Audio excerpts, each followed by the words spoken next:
Thank you so much, Fred, for the introduction. My name is Matthew Simoni. First, before I say anything, I want to say how grateful I am right now, how humble I am to be here. And most of all, I want to let everybody in this room right now know how real this is for me. That not so many years ago, there was no way that I can imagine myself speaking in front of an audience such as yourselves. I was in a very bad place. In 2016, I stopped believing in God. I lost that in my life. I'll preface that with this. I served our great nation from 2006 to 2016. I'll state some of my accolades. It's not to boast. However, I was ranked number 1 out of 156 other highly qualified members in my pay grade in 2012. I held the top secret security clearance for our nation for nearly 4 years. I served with the CNO, that's the Chief of Naval Operations, Priority 1 Command, Naval Special Warfare Development Group, DEV Group. That's the command that was responsible for taking down OBL or Osama bin Laden. I was with that command 4 years. And that was the preface for I was homeless.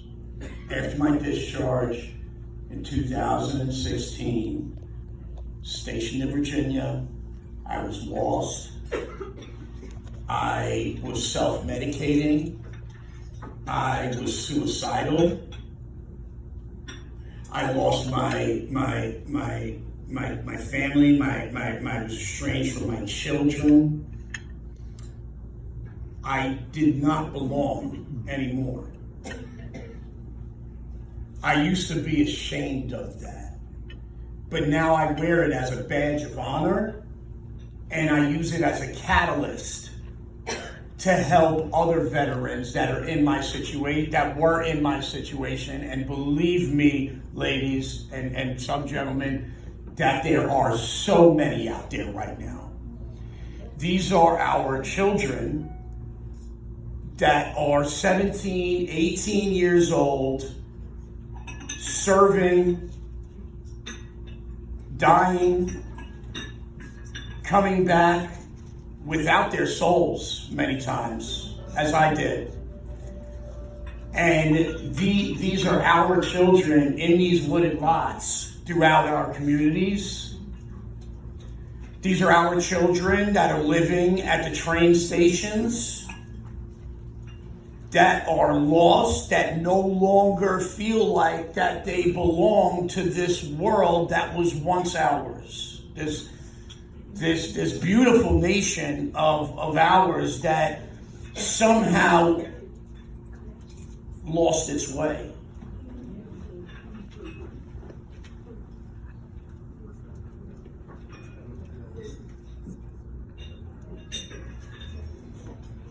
My wife here, Jay, she's played such an integral role of my healing, of where I'm at right now.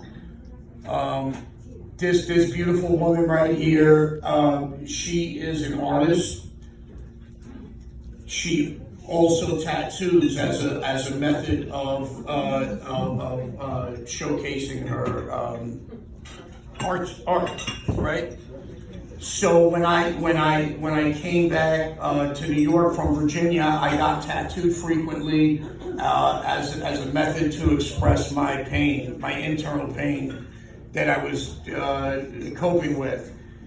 And what she did for me is the very thing that Bravo Foxtrot, that this organization is trying to do for every veteran out there. And it's, I'm going to use Jade's words, it's simply holding space for somebody, giving them the respect that we would give anybody, right? Our neighbor. And being there, listening. It's simple. It's so simple, but yet why is it not happening? Why do we still have these issues? And I don't want to be too long-winded, but that's where we find ourselves bridging the gap. So there are so many organizations, there's so many benefits out there, and what I found is that most people are under the illusion that these benefits are readily available to our veterans and made known to our veterans. That is erroneous. It's a falsehood. Yes. I know this because I've lived it. So with all of the benefits, with all of the services out there and the organizations, little to none of that information is being passed down to the veterans who need it most. And that's where the issue lies. That's why we have the men and women who signed the contract up to and including the price of their lives, yes, for all of our freedom and sovereignty, for every citizen within this great country of ours. And they're suffering right now. And that's why my wife and I self-funded a documentary, and I say self-funded because it's so important in today's day and age, we knew that this first 2 years we were going to take a big loss, and we're ready to do it. We were ready because it's so important to prove that we are in it for the right reason.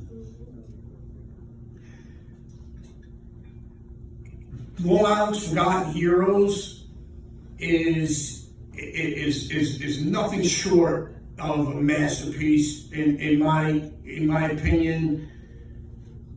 And I know after I say a few words, I think we're going to play a few clips, and I hope that everybody gets something out of that. I want to say a few words of hope. Is that I have found my God again, and that higher power, and I found it through having a meaning in my life again, a purpose, and that is the solution that we found through Bravo Foxtrot, and that's what we're trying to do. We are doing it. We are changing the lives one at a time, and we have some incredible success stories.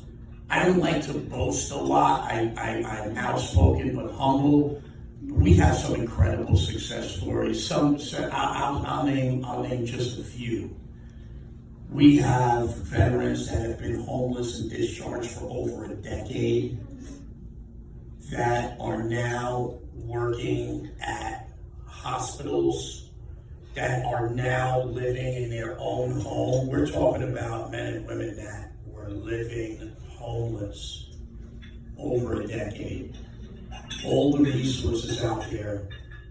Bravo Foxtrot, a year old, now 2 years, but at the time a year old, is getting these people the type of life that they deserve. There's something wrong with that in itself. There should not be a need for Bravo Foxtrot United Veterans.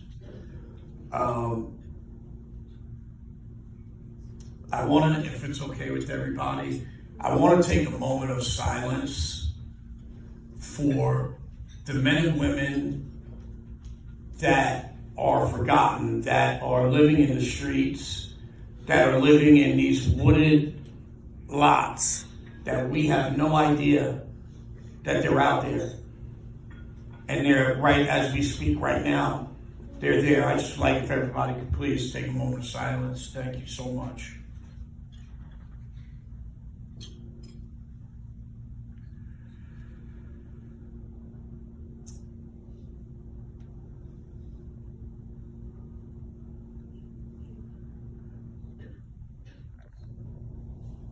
Thank you. I will end this as I end all of my speeches, which I'm lucky enough to be able to do, and you have these platforms to do so, to spread this awareness. And I think that you ladies, some gentlemen, will appreciate this, being that this is the daughters of the American Revolution, and that is God bless our troops, and God bless the principles that made our great nation free. This is Matthew Simoni with Bravo Foxtrot United Veterans, and thank you all so much. God bless.